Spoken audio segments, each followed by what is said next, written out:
Karen Read speaks openly and honestly to Vanity Fair. This article has quite a few juicy bits, and I want to break this down video by video in small little pieces so we all can digest it. The first thing I want to touch upon is the relationship between Karen, John, where they started, in Karen's own words. Hey, blast from the past, how are things?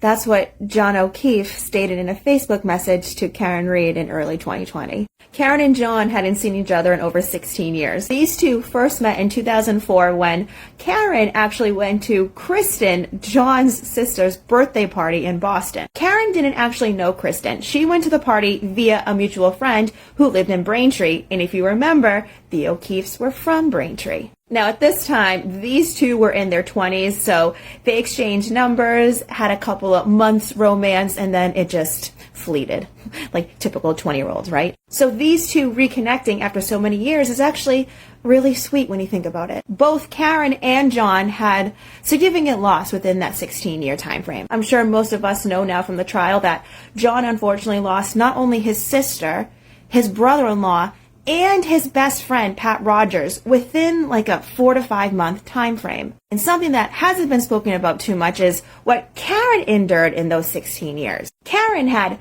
10 surgeries within an 18-month time span, all just to be told that she has Crohn's disease, and then literally months later was told that she had multiple sclerosis. It was these traumatic experiences between the two of them that really helped them bond. Because John had literally lost part of his life. He not only lost 2 very close family members, his best friend, as well as his job. He had to change jobs to a desk job in Boston PD, and he stepped up to be a father figure to Kristen's children. Karen is quoted in this article saying that she felt like this was a perfect situation. Karen had this nice big home as well as John, and they both really put themselves as a family unit. I've been told that Karen having extra bedrooms in her home, she let the kids have their own bedrooms, and we're talking about this was like a second home for them. We're talking toys and toothbrushes and the whole 9 yards. These two literally made a family together. Now, John had to still work at the desk job at BPD,